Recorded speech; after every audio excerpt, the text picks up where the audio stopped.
Fala galerinha, beleza? Trazendo aqui um vídeo a pedido do professor Lucas do Colégio Noemi Arrego sobre o tema Brasil Império.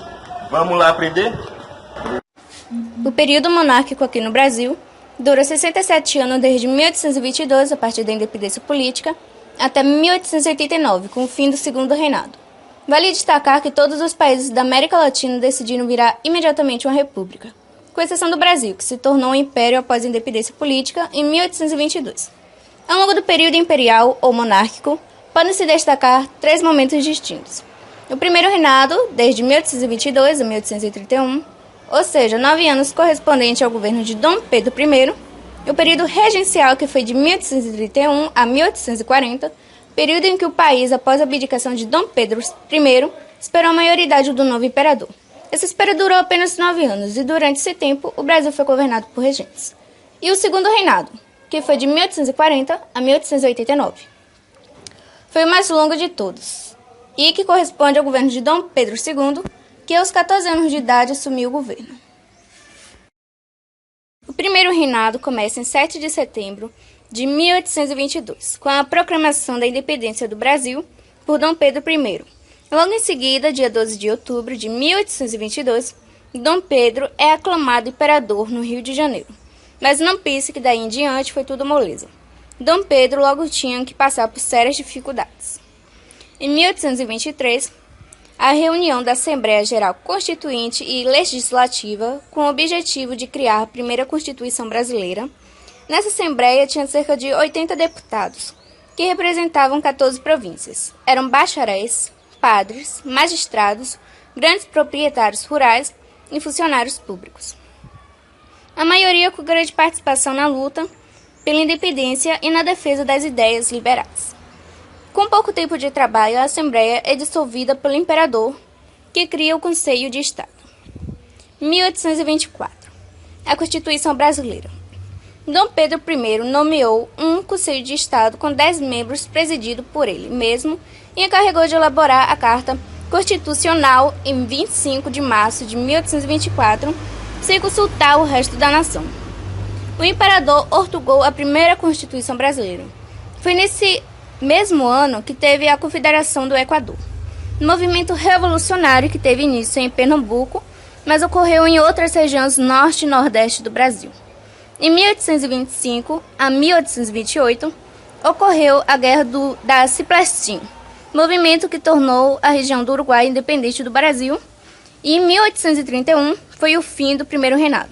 Após muitos protestos populares e oposição de vários setores da sociedade, Dom Pedro abdica ao trono em favor de seu filho. Período regencial. Neste período, o Brasil foi governado por regentes. Regência trina provisória, regência trina permanente, regência una de Feijó, regência una de Araújo Lima. O período foi marcado por várias revoltas sociais.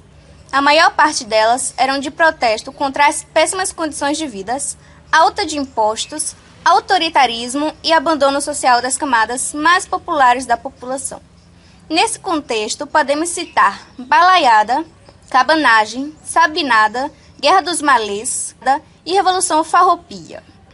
Em 1840, 23 de julho, golpe da maioridade com apoio do Partido Liberal. A manobra, que ficou conhecida como um golpe da maioridade, levou à queda dos conservadores e à volta do poder dos liberais. Nesse momento, o país atravessava turbulências com revoltas separatistas em várias províncias, que o governo não conseguia controlar. Segundo reinado começa em 1840, com a coroação do novo imperador do Brasil, Dom Pedro II, aos 14 anos. Em 1850, a Lei Eusébio de Queiroz foi uma modificação que ocorreu na legislação escravista brasileira. A lei proibia o tráfico de escravos para o Brasil. É considerado um dos primeiros passos no caminho em direção à abolição da escravatura no Brasil. Em 1862 e 1865, questão Christie, rompimento das relações diplomáticas entre Brasil e Grã-Bretanha. 1864 a 1870, Guerra do Paraguai, conflito militar na América do Sul entre o Paraguai e a Tríplice Aliança, Brasil, Argentina e Uruguai, com apoio do Reino Unido. Em 1870, é declarada a derrota do Paraguai. 1875. Expansão do café. Começa o período de imigração para o Brasil. Italianos, espanhóis, alemães e japoneses chegam ao Brasil para trabalharem na lavoura de café e nas indústrias. 1884 a 1887. Questão militar. Crise política e conflitos entre a monarquia brasileira e o exército. Em 1888, Lei Áurea decretada pela Princesa Isabel. Abolição da escravidão no Brasil. E em 1889, a proclamação da República no Brasil em 15 de novembro. Fim da monarquia e início da República.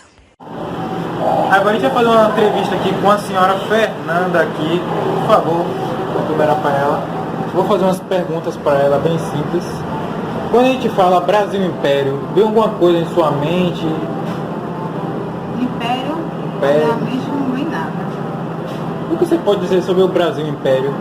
Alguma coisa em mente? No momento não. A senhora sabe qual as 3 períodos mais importantes do Brasil Império?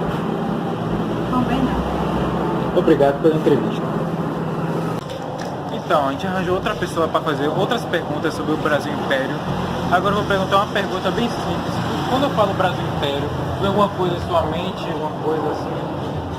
Rapaz, vem muita coisa, principalmente exploração da coroa, entendeu? O jugo que a coroa colocava sobre o povo, os altos impostos que a coroa cobrava. E também o medo da censura que voava nas pessoas, entendeu? Você não tinha liberdade de nada, de comprar nada, até para comprar um terreno era o maior. O que você pode dizer sobre o Brasil Império? Alguma coisa a dizer? Rapaz, uma opinião negativa ou positiva? Pode ser qualquer... Rapaz, por um lado era bom, velho. Entendeu? Tinha algumas coisas que eram boas. Exemplo, se você for parar para comparar a República de hoje com o Império de antigamente, a roubalheira era menor. No caso, a roubalheira era mais por parte da coroa em si, mas nem toda a parte da elite era corrupta, entendeu? Hoje em dia a gente não sabe mais para onde é que corre. Todas as partes da politicagem são corruptas de lado a lado, entendeu? Então, você não tem aquela escolha. Antigamente você não podia dizer que tinha alguns poucos que salvavam, uma parte não era corrupta e a outra era envolvida na corrupção. Hoje em dia você não tem mais isso. É isso. Eu acho que, por um lado, a coroa era muito autoritária, entendeu? Muito autoritária. Corrupta não era tanto, mas era muito autoritária. E você sabe quais os 3 períodos mais importantes do Brasil Império? Deixa eu ver se eu lembro, velho. Porque a história é matéria favorita, mas não sei se eu lembro, não. Realmente essa eu não lembro, não. Então, muito obrigado pela entrevista. Valeu. Realmente não lembro essa, não. Valeu. Aí tá bom.